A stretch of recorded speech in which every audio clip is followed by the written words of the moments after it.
సమాజంలో చదువుతోనే అభివృద్ధి సాధ్యమని చెప్పిన గొప్ప నేత కాకా వెంకటస్వామి అని తెలిపారు Ambedkar education institutions CEO Limbadri. కాకా వెంకటస్వామి అంబేద్కర్ విద్యా సంస్థలను స్థాపించిన గొప్ప నాయకుడని చెప్పారు. బడుగు బలహీన వర్గాలకు చెందిన విద్యార్థులకు నాణ్యమైన విద్యను అందించడమే లక్ష్యంగా అంబేద్కర్ విద్యా సంస్థలను ఏర్పాటు చేయడం అభినందనీయమన్నారు.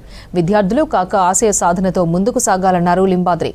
కాకా జయంతి సందర్భంగా అంబేద్కర్ కాలేజ్ నుంచి ట్యాంక్ బండ్ వరకు ర్యాలీ నిర్వహించారు విద్యార్థులు.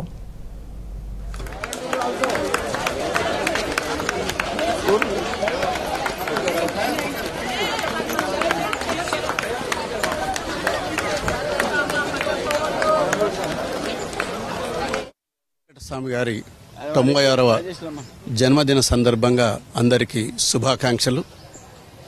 కాకా గారు 52 ఏళ్ల క్రితం ప్రారంభించినటువంటి ఈ విద్యా సంస్థలు తెలంగాణ బడుగు బలహీన వర్గాల సామాజిక సాధికారత కొరకు ఉపయోగపడుతుందని భావించారు.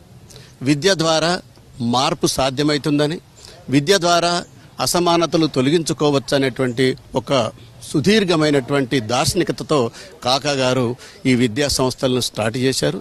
వీరి ఈ 52 ఏళ్ల ప్రయాణం వారి నిబద్ధతకు, వారి దార్శనికతకు నిదర్శనంగా భావిస్తున్నాం. ఈరోజు విద్యార్థులకు నాణ్యమైన విద్యను, ఉద్యోగాన్ని పొందే నైపుణ్యాలను, భవిష్యత్ తరాలను తయారు చేయడానికి ఒక చేంజ్ మేకర్స్ని, ఒక ఫ్యూచర్ లీడర్స్ను సృష్టించాలనే ఉద్దేశంతో వారు డాక్టర్ అంబేద్కర్ను స్ఫూర్తిగా తీసుకొని అంబేద్కర్ పేరుతో ఈ కళాశాలను ఏర్పాటు చేసి ఇంత గొప్పగా ఊహించి సమాజ మార్పును ఆకాంక్షించడం అనేటువంటిది మనందరికీ ఎంతో స్ఫూర్తినిస్తుంది.